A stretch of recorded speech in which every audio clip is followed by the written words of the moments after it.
Matagal ko 'tong inaral, ilang taon din akong nakinig. Gusto kong maging kaani sa Iglesia ni Cristo. I ended up with only one religion on my list, and that is Iglesia ni Cristo. Pagtawag, A Convert Story. Magandang araw po sa inyong lahat. Welcome po sa ating programa Ang Pagtawag, A Convert Story. Ako po ang inyong lingkod, kapatid na Mar Oriondo, at samahan kaming muli sa may kalahating oras na pakikinig sa mga natatanging istorya ng ating mga kapatid na tinawag ng ating Panginoong Diyos sa loob ng Iglesia ni Cristo para maglingkod sa Kanya. Hindi na po natin patatagalin pa, kilalanin na po natin ang ating makakasama. News reporter, Ng Land Transportation Franchising and Regulatory Board o LTFRB ang news anchor, kaibigan ng katotohanan. film and content creator. Ang UP alumna at kasalukuyang creative director ng Net25 Online Media. Papaanong ang malawak na kaalaman sa broadcast media at sa mga isyu ng lipunan sa ating bansa ay nakatulong para matunton niya ang katotohanan? Ating kilalanin si kapatid na Cheris Kyle David mula sa lokal ng Veterans Village 1, Distrito ng Sentral, at alamin ang kanyang istorya ng pagtawag. Here in the Church of Christ, come with me. Ang makakasama po natin ay si kapatid na Cheris Kyle David mula po sa lokal ng Veterans Village 1, Distrito ng Sentral. Magandang araw, kapatid na Cheris. Cheris, ano? Ano ang usual na tawag sa'yo? Chuchi po. I rather call you kapatid na Chi. Apa. Kapatid na Chi, kamusta po kayo? Ayun po, masaya po ako because it's a great opportunity na gawing kasangkapan din, an instrument to inspire people sa story. So, thank you po, kapatid na Mar, for inviting me po sa pagtawag. At maraming salamat po sa pagpapaunlak. Kapatid na Chi, nabanggit po dun sa pagpapakilala sa inyo na kayo ay media personnel din, Yes di ba? po. Kayo ang kasalukuyang creative director Opo. ng Net25 Online online media. media. Yes po. Then nanggaling din kayo sa iba pang broadcast stations. Yes po. Paano po kayo nagsimula dyan? When I was a kid, I really didn't have a direction sa buhay. Lalo na po nung nag-high school po ako, like whatever's on my plate, kung ano pong nasa plate ko, yun na yun. I don't plan, I don't think ahead, whatever's in the now, that's my life. So, when I was studying the courses for college, naisip ko, ano kayong madali dito? Yung hindi ko kailangan magbilang. Yung tipong pwede ko maiwasan yung math. Film. I'm a student of BA Film under Mass Communication, and I'm happy there because I did not have any science, math, na extreme subjects. So I was able to survive my college life because I want things the easy way out. And during that time, masasabi na you're not as religious as before. Yes, ng buhay mo. during college na hindi na ako naging religious, sobra. But the thing is, when I was a kid, growing up, I was an extremely religious person, a devotee actually, to a religious organization somewhere located in San Juan. It's under the umbrella of Catholicism. Mhm. And it has different types of groups. And there are different types of devotions.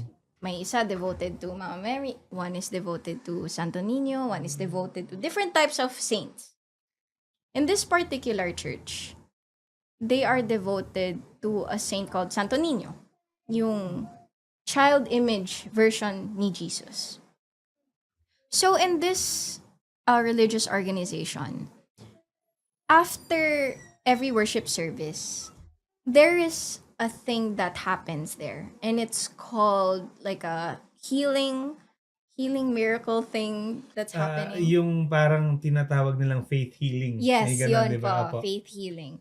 So, people there, they would line up in the middle, and in front of the altar, there are two chairs. When you sit down, gaganito po yung ulo niyo po. Ganon. Mm-mm.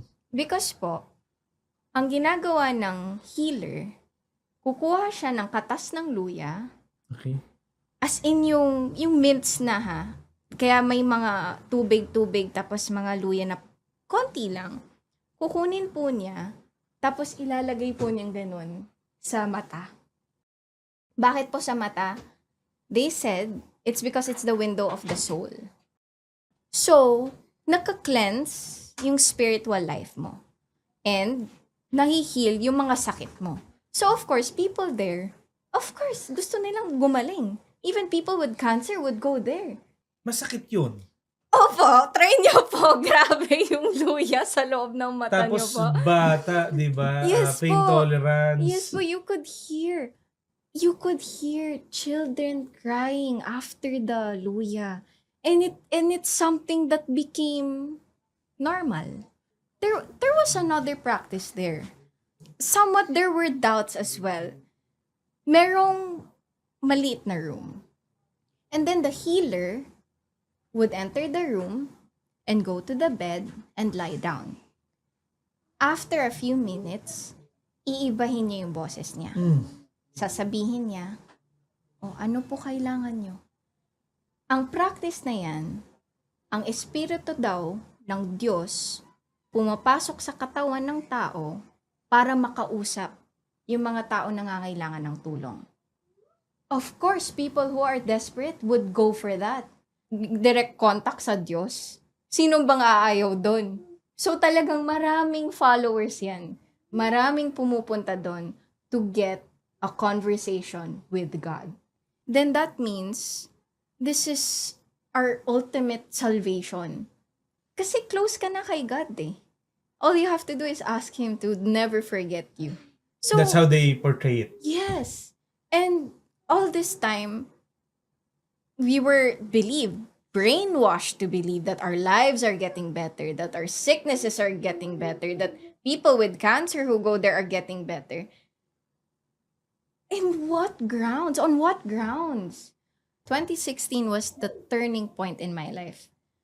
Because during that time, the Metro Manila Film Festival, they showcased a film about miracle workers, about people who are healers.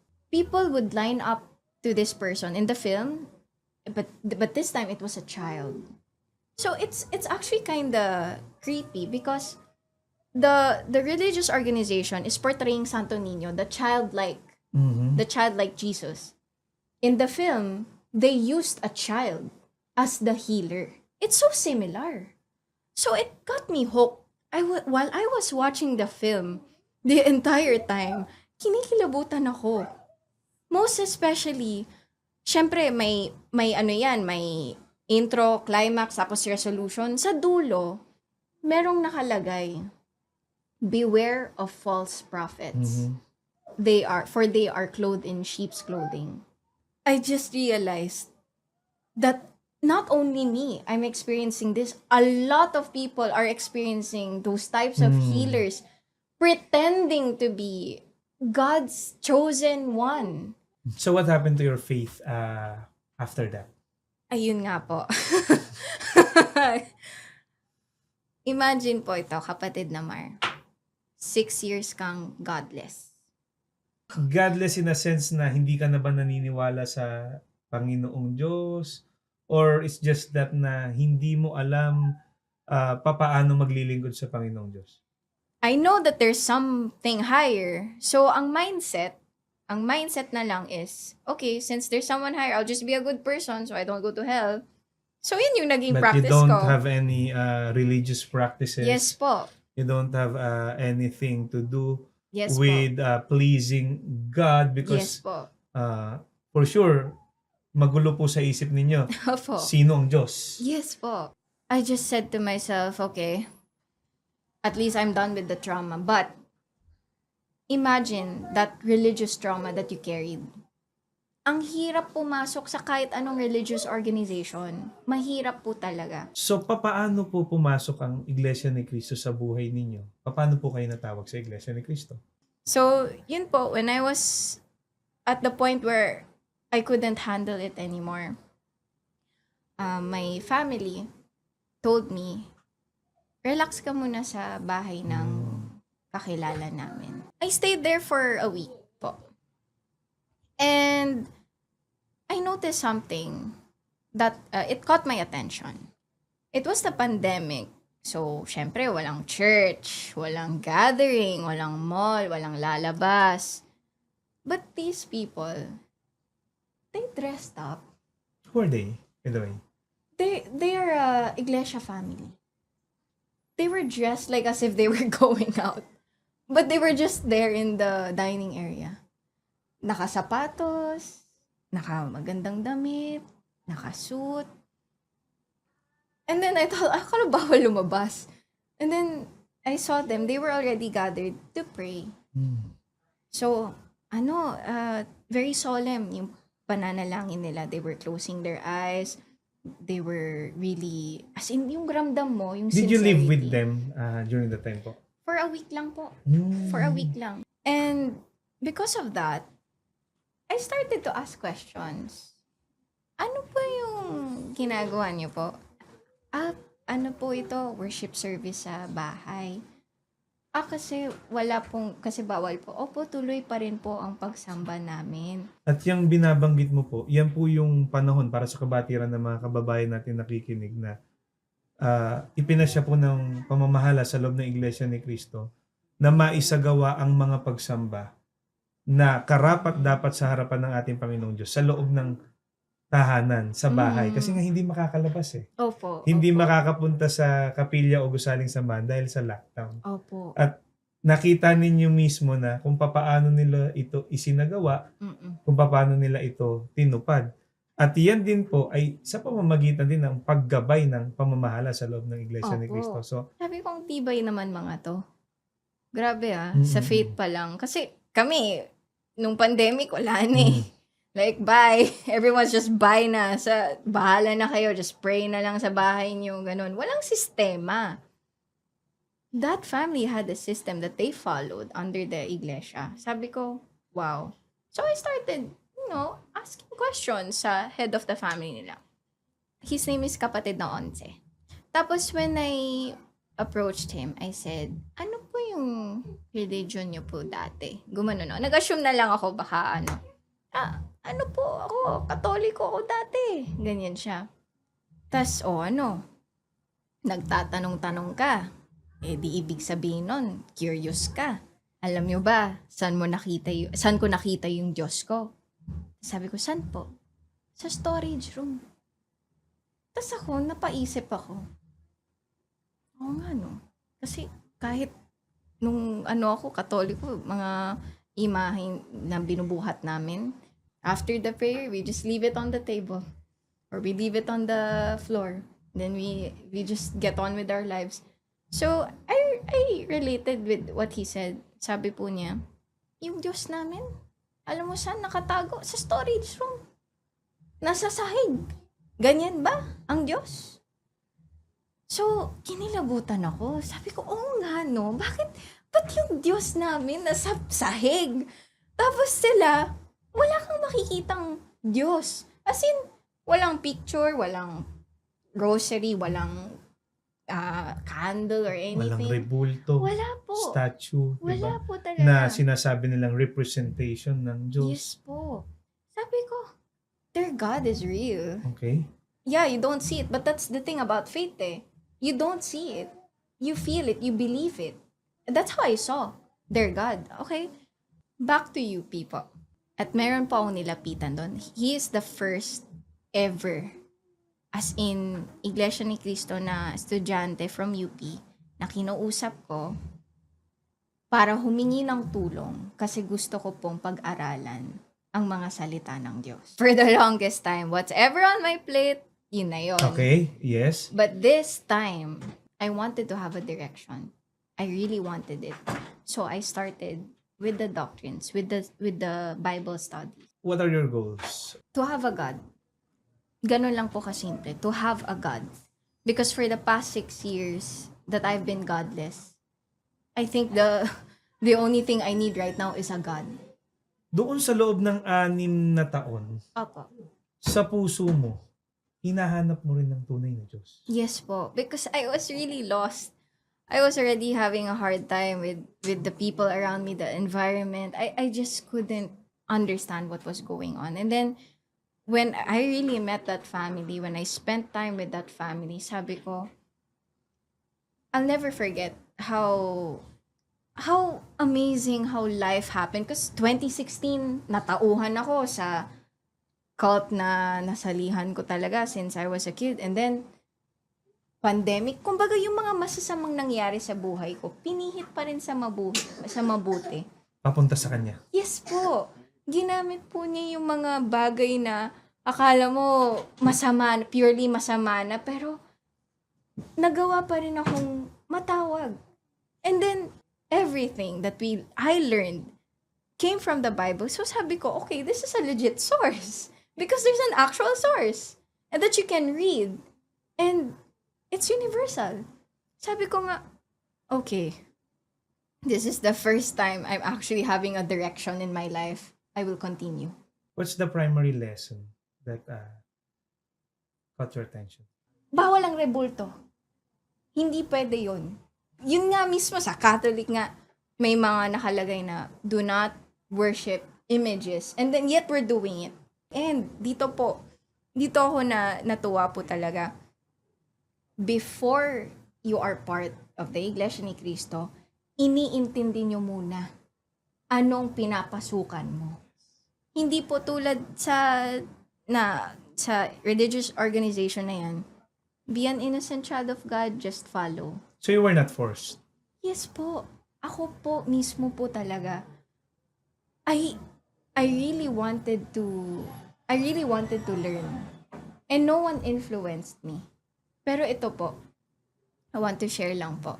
Yung tatay ko po, pinagpanata po niya na matauhan ako. Na hindi na ako maniniwala sa practices ng religious organization na po yun. Nung nalaman po niya na nag-iglesia na po ako, naluha po siya. So, all this time, I thought I was on my own. So yung tatay mo during that time is a member of Iglesia ni Cristo? Yes po, yes po. Yung sinasabi mong nagpapanata siya is nananalangin siya ng taimtim Yes sa po. ating Panginoong Diyos na tawagin ka rin sa loob ng Iglesia ni opo. Cristo. Alam mo po, kapatid na Mar, nung nabautismohan po ako, isa lang pong sinabi ko sa Panginoong Diyos. Sabi ko, salamat po, Ama. Tinawag niyo po ako.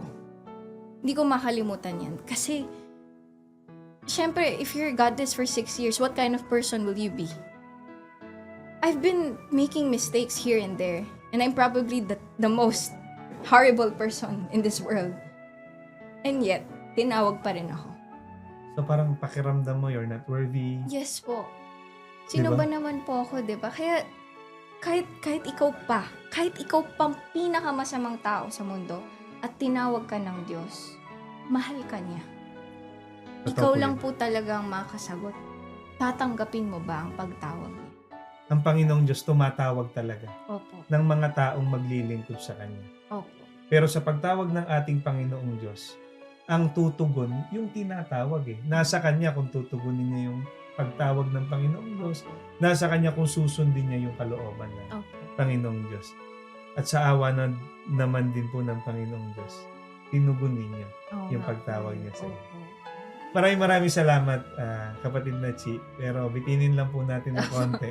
May mga pag-uusapan pa tayo. Huwag po kayong aalis. Magbabalik po ang pagtawag pagkalipas lang po ng ilang paalala. Nagbabalik po ang pagtawag, A Convert Story. At ang kasama po natin ngayon ay si kapatid na Cheris Kyle David o mas kilala bilang kapatid na Chi mula lokal ng Veterans Village 1, distrito ng Central. Magandang araw muli, kapatid na Chi. Magandang araw po, kapatid na Mar. Bago tayo magpatuloy, samantalahin na natin ang pagkakataon. Baka mayroon kang gustong batiin. Sige po, Apo. go ahead. Sige po. Hello po kay Mr. Ace David, tatay ko, tapos Marla David po, mami ko po, mga kapatid ko, Kiara, Amber, and Cotton. Tapos po, mga kaibigan ko po, pinaka-best friend ko po si Juby, tapos Selini, Reggie, Laili, Jomski. Binabati ko rin po ang Net25, Net25 Online Media, Nom, hello. Tsaka po ang Flame Guard Fire Protection Incorporated. Binabati ko rin po si Ka Arvin, Ka Gilbert, Ka EC, Ka AJ, and Ka JJ. Tapos po, binabati ko rin po ang tagapangasiwa ng Distrito ng Sentral, ang kapatid na Diosdado Dades. Maraming salamat, kapatid na Chi. Ano po yung usual na naiisip mo noon at ng mga kapwa mo kabataan pagka naririnig yung Iglesia ni Cristo? Ayun nga po. So, syempre, inuhusig ko yung iglesia dati. Sorry po. Tapos, ang tingin ko kasi, parang cult kayo. Ang pagtingin ko kasi sa Iglesia ni Cristo po dati, yung pagiging mayaman nyo. Ang yaman, Mayaman eh. ang yaman kasi ng mga gusali, tignan. Ang yaman tignan. Yes Kasi po. maayos, Yes po. maganda. Opo. Na yan naman po talaga ipinagagawa ng pamamahala ng Iglesia ni Cristo para sa kapurihan, sa kaluwalhatian ng Yes Panginoong po. Diyos. At naituro din po sa inyo, Opo, opo. nasa Biblia rin kung papaano natin dapat itinuturing at kinikilala Mm. yung bahay ng ating Panginoong Diyos. So, Tapos syempre po, the way you also dress po, parang something's so formal going on. And I couldn't understand minsan it. parang may nabasa pa ako, parang magdi-depends daw. Yung mga Thesis ganun di ba? defense. Thesis Opo. defense sa samba, magdi-depends. Opo. Yun talaga. Yun po yung talaga. reality, di ba? Opo, as na, in, na naririnig natin sa paligid. Opo. Okay po. tsaka po, inusig ko rin yung tatay ko dati. Mhm. Siyempre, nakakasama ko rin po sila sa mga panalangin. Mhm. So, nagtataka ako, ba't iyakin mga to? Mhm. Ganun. Nung naging iglesia na ako, sabi ng tatay ko, o ano, manguusig ka, di ba? O ano ka ngayon? Ginaganon ako So, talaga. doon sa mga nasabi po ninyo, unahin natin yung kulto. Sa'yo, ano ba ang tingin mo sa isang kulto? Bakit tinatawag na kulto ang isang organisasyon, ang isang relihiyon? Ako po kasi, since I came from a cult in my religious organization, kasi there's a practice that is very unusual. And so, since it's unusual, when I see something unusual, yun nga, sa Iglesia ni Cristo, nung nakita ko na parang ang yaman, tapos parang iisa lang yung mind nyo, parang, okay, brainwashed. Okay. Hmm. So, that also happened to me. I was brainwashed sa religious organization na yun. So, Na that's how I saw parang it. they are doing things na hindi naman nila naiintindihan. Yes po. Hindi na mula sa kanilang sariling kalooban, kundi kung ano na lang yung sabihin Yes po. nung nangunguna Opo. doon sa isang organisasyon. Parang ganon. Yun po Opo. talaga yung pagtingin ko talaga dati sa iglesia. Ano yung napatunayan mo nung nasa loob ka na po ng Iglesia ni Cristo? Ito talaga, sobra akong namangha po ako talaga, kapatid na Mark. Kasi po, syempre, as a kid, growing up, we didn't really understand what we were learning. We just followed. But in Iglesia ni Cristo, you learn, and it's your decision if you will follow or not. Because you are given that freedom of, would you like, now that you studied the doctrines, now that you learned the truth, are you going to push through being Iglesia ni Cristo? Wala pong ganun sa religious organization namin. Kung ano na practice nyo, hanggang sa mamatay ka, yun na yung alam mo sa buong buhay mo. Then, that's it. No questions asked. At hindi kailanman magiging kulto ang isang organisasyon na hindi ka kinokontrol Opo. Opo. kung ano yung gagawin mo. Kundi kung sumusunod ka man dahil nauunawaan mo sang-ayon yun sa kalooban ng Yes Panginoon. po. Doon sa nabanggit mo na daanan din natin, Sige. iyakin ng mga iglesia ni Cristo. Kapatid na Mar, grabe. Ako na nanguusig sa mga iyakin. Ako yung iyakin ngayon. Lalo na po pag ang tungkulin ko po kasi is mga awit. Halos na ata, hindi na ako umaawit. Umiiyak na lang po ako. Sabi ko, naintindihan ko na kung bakit umiiyak mga tao. Ramdam mo Yung talaga yung kapangyarihan ng Espiritu Panginoong Santo. Diyos. Opo. Sa panahon po ng Totoo po pagsamba. kasi. Totoo po kasi, lalo na sa mga panalangin. naintindihan ko na bakit lumuluha ang isang Iglesia ni Cristo sa panalangin. At marami sa luha na yon, kapatid na Chi, luha ng kagalakan dahil kapag nananalangin, kapag ka umaawit ng mga awit ng pagpupuri sa Panginoong Diyos, Opo. nararamdaman mo yung pagsama, Opo. yung kapangyarihan ng Panginoong Diyos. Yes po. As in, grabe. Hindi mo naman po sinasadya, di ba? Opo. Busa na lang. Opo. Hindi dahil sa iyakin, pero Opo. totoo kasi, nagmumula sa puso Mm-mm. yung inilalaan na paglilingkod at pagkilala Opo. sa Panginoong Diyos. At dahil napakabuti ng Panginoong Diyos sa atin, dahil ang Panginoong Diyos ay pag-ibig, hindi siya nagsasawang iparamdam din yung kanyang pagmamahal sa atin. Opo. Sa pamamagitan ng pagsama niya sa panahon ng mga pagsamba, sa panahon po ng mga pagtitipon. Opo. So maraming nagbago. So, Marami nung po maging nagbago. Iglesia ni Cristo po kayo. Grabe yung mindset ng Iglesia ni Cristo. How I was able to transform to becoming what it's like being Iglesia. Being kind, being helpful, being friendly. As simple respect to one another. Talagang, I had to change that sa part ko. At lahat po ng ginagawa natin, pati yung kung paano po tayo makipagkapwa-tao, Opo. kung paano po tayo kumilos sa mga naghahanap buhay o nag-aaral, Opo. ay iniaayon po natin sa kung ano yung itinuturo sa atin Yes po. sa loob ng Iglesia ni Cristo. Opo. Na kaya naman po natin sinusunod at tinutupad yun dahil ang itinuturo sa atin, hindi naman salita lang ng kung sinong tao Yes po. kundi kung ano yung kalooban, Opo. yung utos, yung salita ng ating Opo. Panginoong Diyos. Kapatid na Chi, maraming salamat po Opo, sa opo. pagpapaunlak sa amin. Marami po sa mga kabataan ngayon, lalo na sa labas ng Iglesia ni Cristo.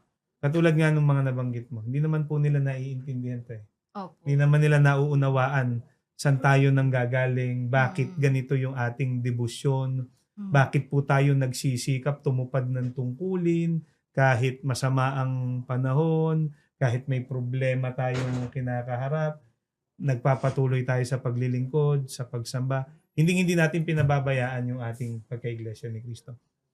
Ano po yung gusto nyo sabihin sa kanila? Sige po.